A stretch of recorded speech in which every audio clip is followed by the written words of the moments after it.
Hey everyone, and welcome back to my completionist playthrough of the Baldur's Gate Saga with SCS.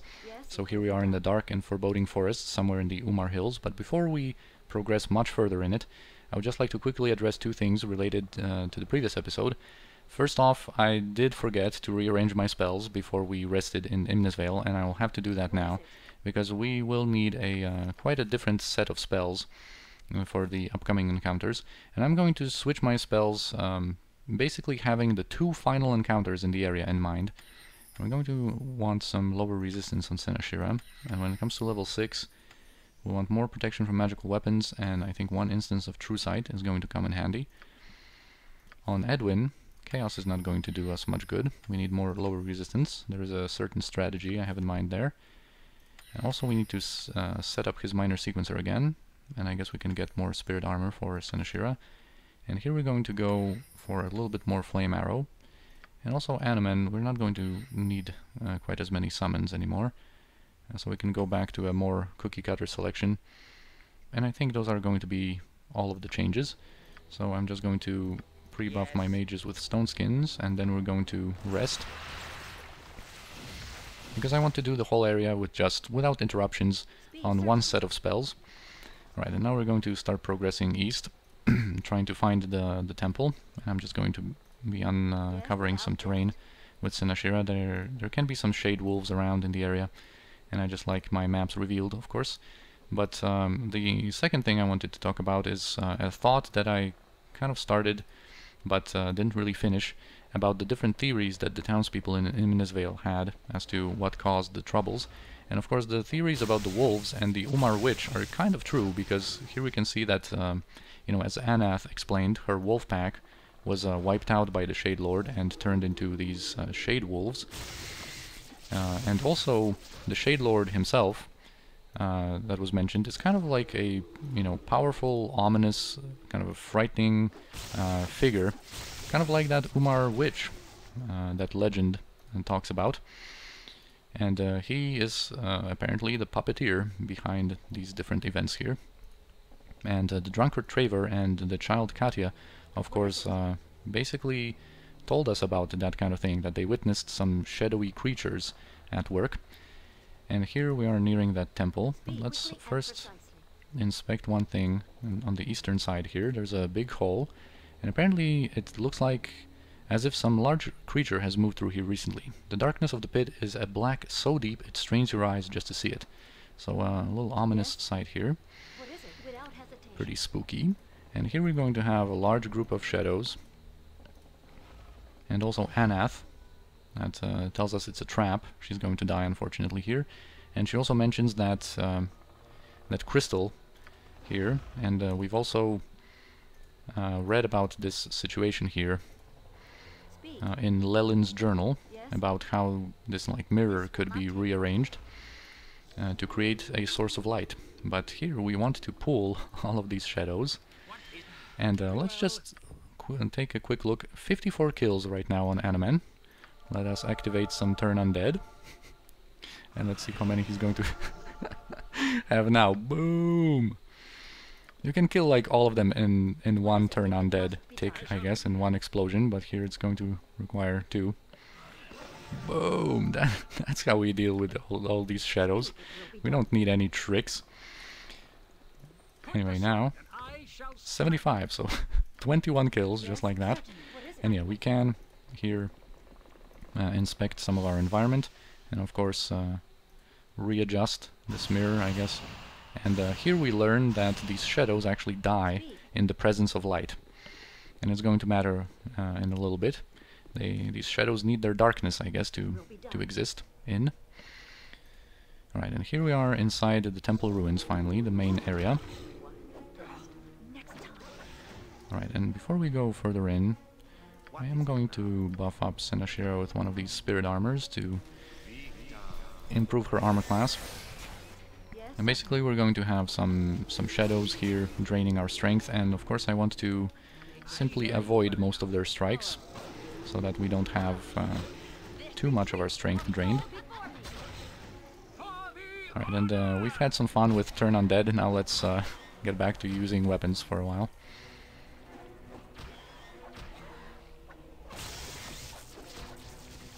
self-doubt. Speak. I have kind of a nice choke point set up here in this doorway. And I think we're avoiding most of our attacks. No one has been strength drained just yet. I think I'm going to just rearrange some stuff here. Yes, quickly and precisely. Oh wow, nice. No more. That item has I have some Laurel's Tear necklace as random loot. And also, I kind of wanted to talk about this. Laurel's Tear is the name of a gem that takes its name from Laurel Silverhand, one of the so-called Seven Sisters, chosen of Mistra, I believe. And basically why this necklace is so expensive, I think, is because these Laurel Tear gems are used in the creation of ion stones. They are this, one of the so-called 9 secrets, although in truth there is more than 9 gems used in the creation of these ion stones. And also in one of the first episodes, of course I was, I kind of, there was a little comment and a correction, of course, that these ion stones are basically like orbiting around the head of the user, and you can of course see that in Neverwinter Nights, for example, when it is animated. It isn't in Baldur's Gate, but yeah, those are these magical stones that give some benefits to the user, of course, and orbit around their head. And yeah, there's a group of gems called the 9 secrets that are used in the process of creating these ion stones.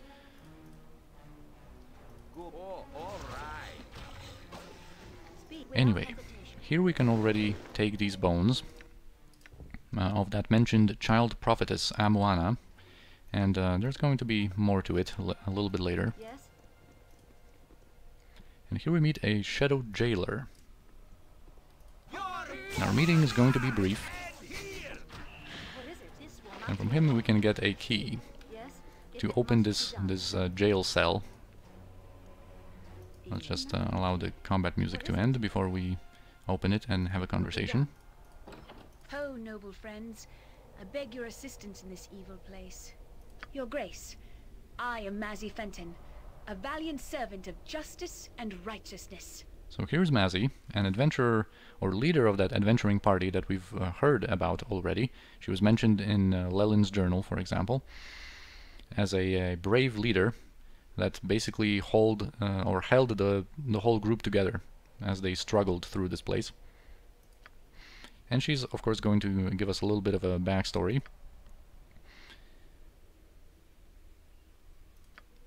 Yeah, so her group of course was hired by Minister Lloyd, and they found Mirella's journal and, you know, used the clues to arrive here just like we did.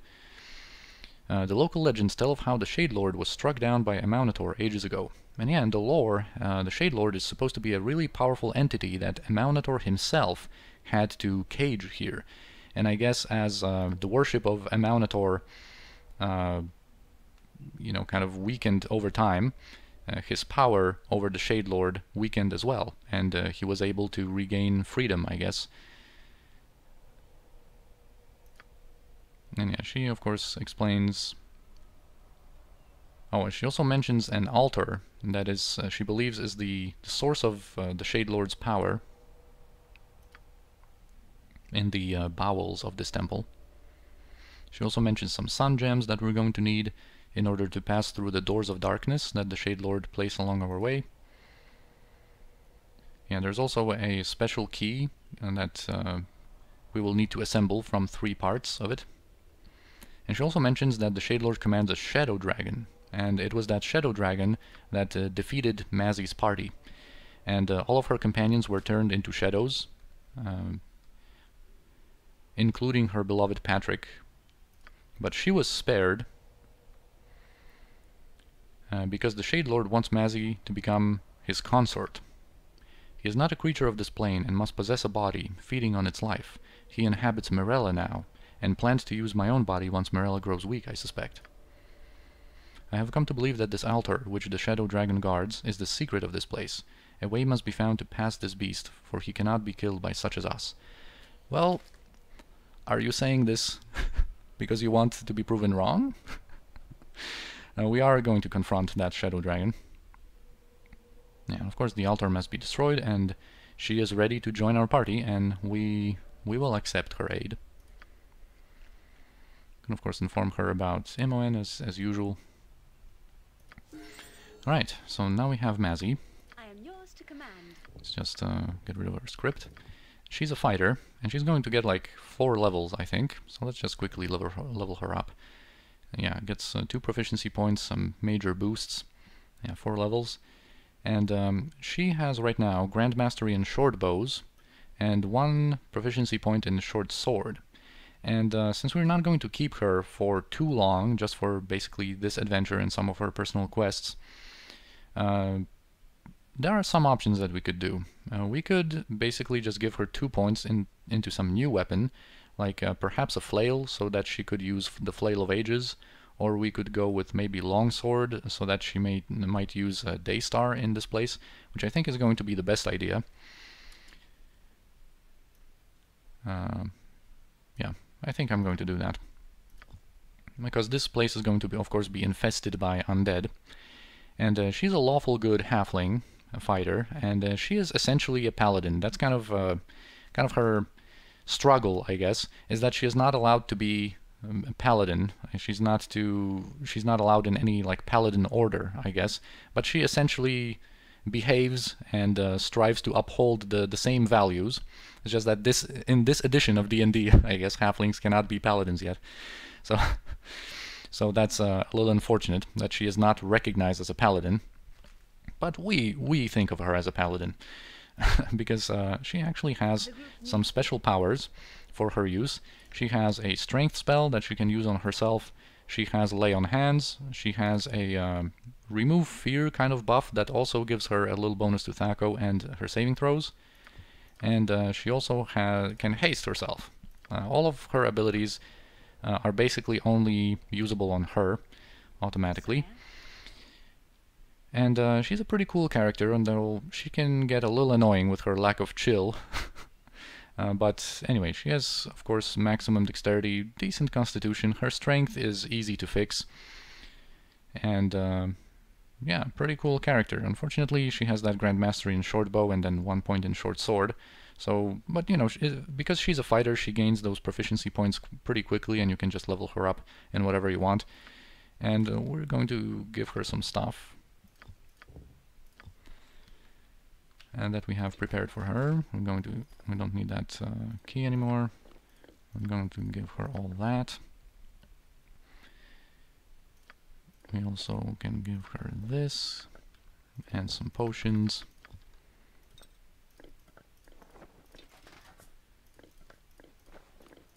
Alright, and she also has some unique equipment. She just has a bow of Arvorine +2, nothing special about it. Her sword of Arvorine. Arvorine is the god that she worships. This is actually a very notable item because it's one of the very, very few items that grant you an immunity to stun. So this is pretty useful for that purpose. But we are going to equip her with the Twig and Bow. We're going to give her Daystar.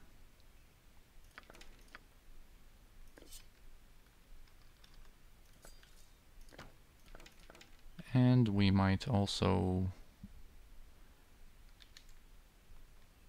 What can we give you, Mazzy? Let's just hold on to this.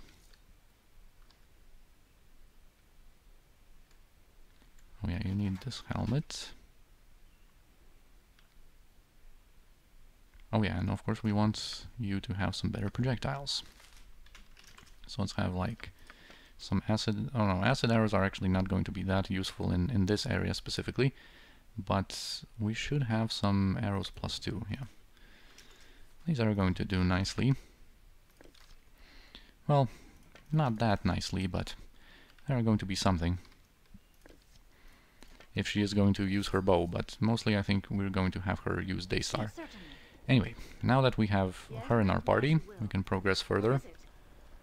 Some more shadows.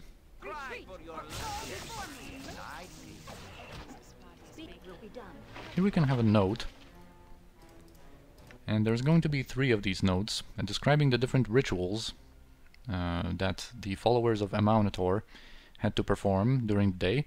And these rituals consist of 3 parts, and through these notes there's only going to be two parts of the ritual described in every note. One part is always going to be like unable to be read because it's like smudged out or missing. So you can kind of deduce the other parts by acquiring the other notes and with some trial and error. And we don't really need these notes. I am going to do these rituals right now since we are here. Oh yeah, and we had a little thing here. We're going to inspect in a second. Let's just deal with these pesky shades. Retreat or fall before me. Next time. Yes. Okay, here we have part of a Tumblethan's journal, and it basically describes Idris's, Tumblethan's, I guess, struggles to find mithril in the area. And for us, these notes don't really serve any purpose. They are only useful when you are a ranger and you obtain the ranger stronghold after this quest. Because, of course, you can succeed Morella, I guess, and become the new ranger protector of Imnisvale. If you are a ranger, you're going to get offered that type of stronghold. And then during one of the quests, you can actually find that mithril stash of Idris Tumblethan, in which you'll going to find a mithril amulet. But for anyone else, this is actually not useful at all. You cannot find that stash unless you are on that quest. And we are not going to have that quest because we're not going to have that stronghold, of course. Right, and here's a source of light that we're going to need. And unfortunately, when we go in there, oh man, these shadows spawn, and unfortunately Kiranai got caught in there. I kind of need to save her. Unfortunately, her strength got drained. We have a big traffic jam here. She can't even move because she got drained so much. And she only has 10 strength. Oh yeah, but the thing here is supposed to, of course, further show that these shadows die in the presence of light. But we are going to have to remove this source of light because it's one of these sun gems that we're going to need along our way. Wow, 4 strength. She almost died from that strength drain. You can try to give her a pretty good strength potion, but that's not going to improve her situation all that much. It is done. But we need her to be at least somewhat operational without having to wait all that long. Right, 8 strength. It's still only 50 pounds. Right, actually, let's just have her protected over here.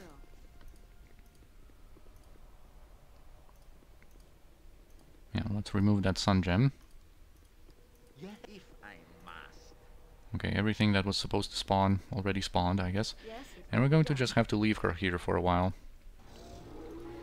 For that strength drain to fade. We're going to go back for her later. Because we don't really... I don't want to drop all of her gear and like manage my inventory now. I'm trying to rearrange the items in such a way that she's going to be able to move. We're just going to, you know, continue adventuring, and soon enough this strength drain is going to pass. At least up to an extent where she can move again. Right, so that was the first of these shadow barriers that we could remove by using our sun gem that now disappeared. I actually forgot to just showcase that in our inventory. And here we have another barrier that we will not be able to open. But here there's kind of like a crack in the wall with this bridge. And we can just keep on going through here. There's going to be a little ambush. Yeah, with these shadows. I shall go forth at your command.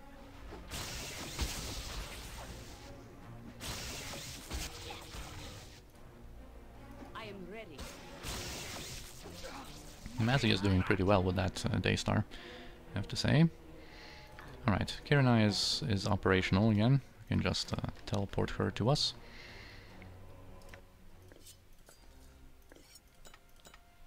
So that kind of little blunder didn't cost us too much. Here this lava actually hurts, it deals fire damage, although I'm not going to protect myself against fire just to pass through here. Especially since we are going to be able to, with Boots of Speed especially, not take too much damage at all. Right, here we have another Iron Stone that I am going to identify. This just regenerates hit points per turn, and now I think we might switch this Iron Stone onto Kirinai. She needs the hit points more, and she needs a protection against critical hits, and we can just have this on Senashira to protect her from critical hits whenever her protections fade, I guess. I like that +1 Thaco on a Kensai Mage, but I think it's more important for Kirinai to have it.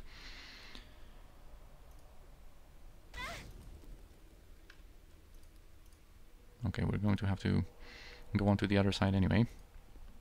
Kind of loot the other place, the other container here. This one is trapped, so I didn't loot it just yet.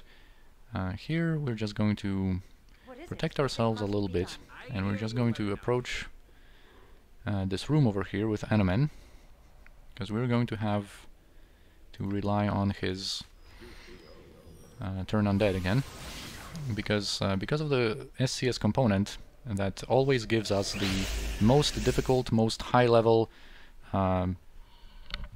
opponents spawning in these places. We are going to encounter some of these weaker types of liches, and we're just going to use turn undead to get rid of them. So I just protected Anomen against some of the effects that they can throw at him, and yeah. Here is a Lich, some Greater Mummies and Skeleton Warriors, exactly the same kind of group that spawned for us on the way to the Unseeing Eye's lair.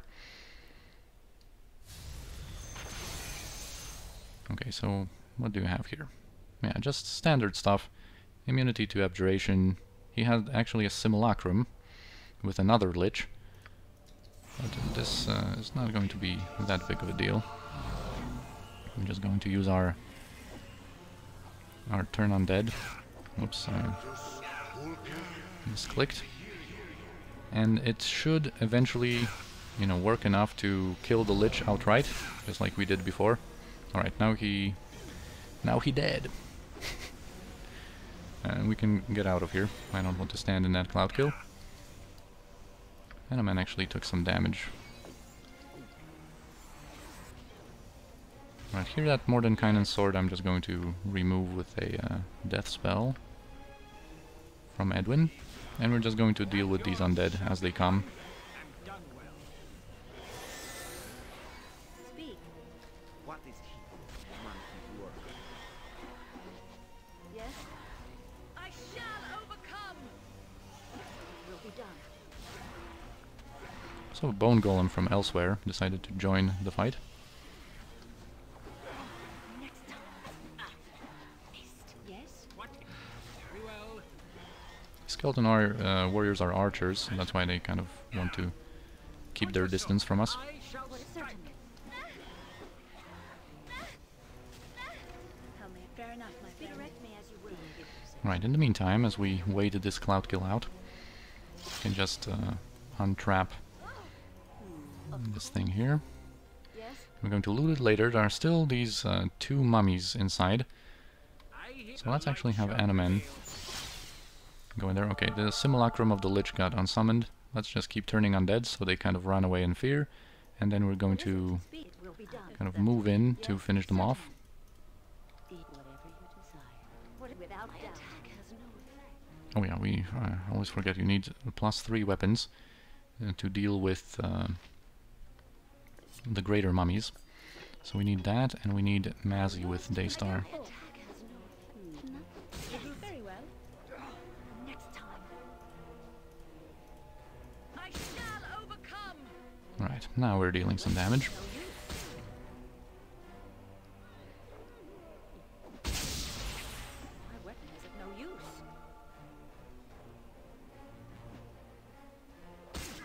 Speak quickly and precisely. Yes, without hesitation. Of course, Jahira also has a +3 weapon. I strike. Very well.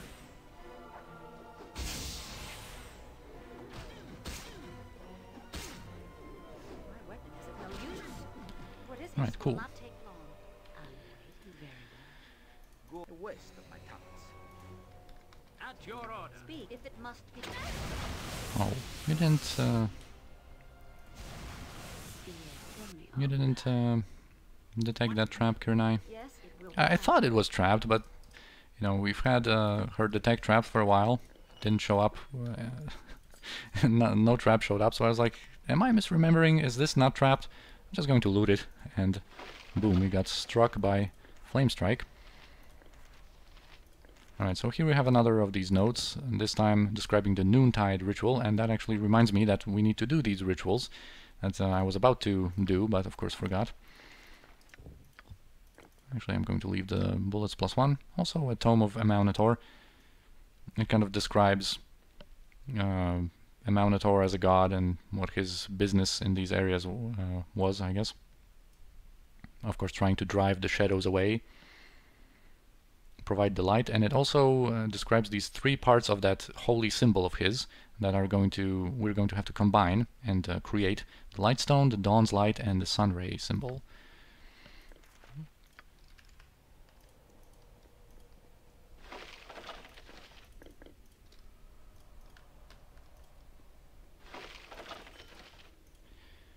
Right, and before we progress further, we're going to do these rituals now, before I forget again.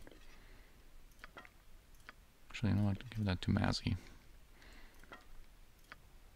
Let Mazzy hold some stuff for us. Just going to quickly go with Seneshira back to a certain statue in this room. You can actually, in the form of a couple of conversations, you can describe the rituals needed to be performed. Retreat or fall before me.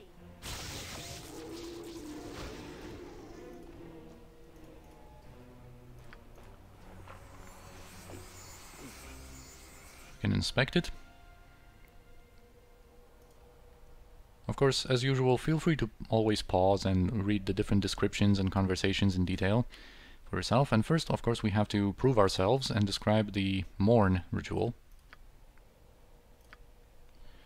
And here, first, we need to say a prayer to the light. Then, we need to hold high the holy book, that the sun might bless it. And finally, we will reflect on the glory of the light as it conquers the dark. So ends the morning ritual. Next up is going to be the noon ritual. And here we need to sing a hymn of praise to Amaunator first. Then we raise our hands to the light. And finally we rejoice at the dominance of light. And finally, the third one.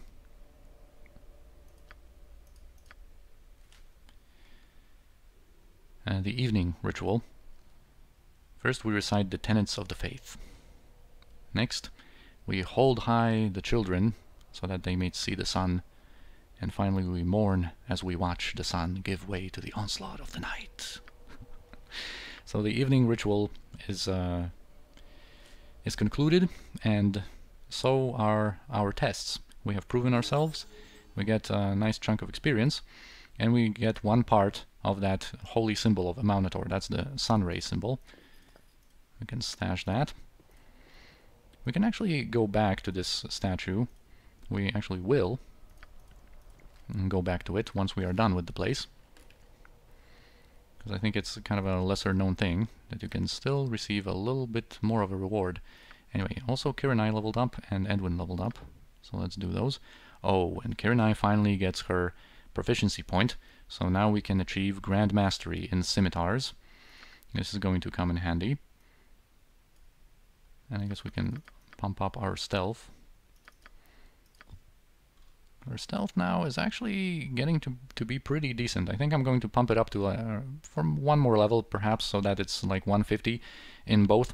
And that actually reminds me, there was a comment asking about the thief skills, and it's probably about time to give a little bit of a reminder about how all of these them work. Most of them do peak at 100, but some of them, pickpocketing and the stealth skills, actually do get a lot of benefit when you go over 100.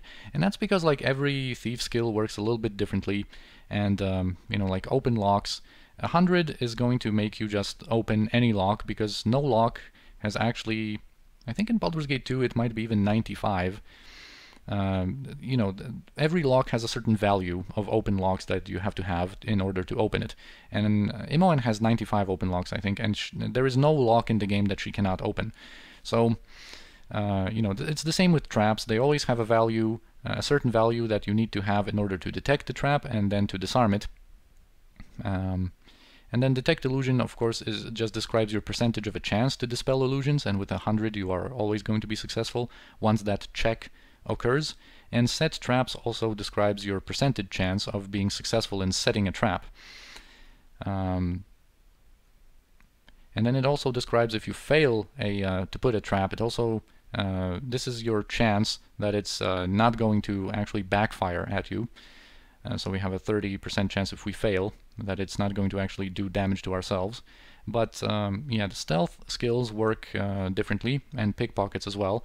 And pickpockets also relies on some values, I guess, and different NPCs have like a different awareness, different difficulty of being pickpocketed. And then if we basically pump it up to around like 250 like we always do, we basically ensure that we are going to have the 99% success rate against pretty much anyone. And then the stealth skills, actually each point in these skills represents a half of a percent chance of succeeding in like darkness, I guess, where you would want to hide in shadows. So if you have 100 in one and 100 in the second, that means you have a 100% chance of success in those like perfect environments where you're like in shadow, indoor, in darkness, basically. But then there are certain like factors, I guess, that either cut your, like if you try to hide in shadows in like broad daylight outdoors, it's going to be, your chance of success is going to be cut in half.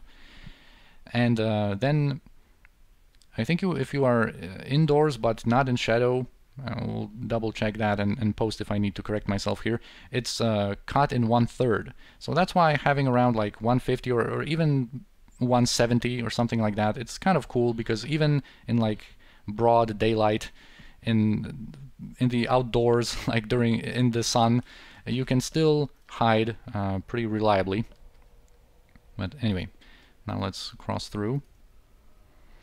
And here we're going to meet two ghosts, Badon and Detse. And they actually sense, I guess, that we have the bones of the child prophetess Amuana. So we can make them explain what they mean here. Yeah, long ago this was a place of darkness and vile creatures that spilled into this world from the blackness. A Maunator invaded this place, brought his light to it, and drove away the shadows. The Yellow God set up temples here and wards to keep the darkness forever at bay. Once there were priests who shouted his names to the heavens and kept the ward strong. But our Amaunator has lost his power over the ages. The Keeper of the Sun is no longer worshipped as he once was, and the wards began to weaken. Amuana was born to our people a child prophetess, the child of light who would fight against the darkness that was once more beginning to spill into these lands. But it was too late. Amuana was overwhelmed by the Shade Lord. We could not protect her as he took her body and threw her bones to his dark wolves. And yeah, we now have retrieved the bones, and the defilement of her corpse, I guess, is now over. And here comes the spirit of Amuana, and she is going to be, of course, grateful, and she's going to provide us with a ward stone. Yeah, power enough to elude the attention of their guardians, if necessary, and I can give this to you. A ward stone. Carry it and the dreaded Shadow Dragon will not notice your passing. Do not attack the beast or otherwise draw its attention, and you shall be safe. So yeah, this is basically a way to skip the dragon if you want to just not fight it at all, or just leave it for later. Yeah, but now finally her spirit is free. We can bring our other guys over. Edwin was quite unlucky there. Right, here we have a nice scroll. Right, we have the Dawn's Light, part of the holy symbol of Amaunator. There are some like really nice bullets, these sunstone bullets. And they're quite nice. We have this. And yeah, here's the Shadow Dragon Wardstone. It's not going to be that useful to us because we want to confront the Shadow Dragon. Right, so this is how we were able to bypass this this Shadow Barrier. And I know I'm over time, but I kind of want to finish this level of the Shadow Temple. We are really close to the end. And then in the next episode we're going to do the big fights, I guess. Alright, do we have... yeah, we have all the protections necessary on Animen, because there's going to be another one of these groups with a lich. So Animen is just going to go in there. I approached a little bit too quickly, I guess, and that... well, that was Horrid Wilting. That was exceptionally weak damage from Horrid Wilting. Wow. That's really something that should have been way more powerful. I guess that was an extremely low roll. Anyway. These mummies are going to walk into these floor tiles and get themselves killed. Unfortunately, and I'm not going to be able to get the experience for killing them.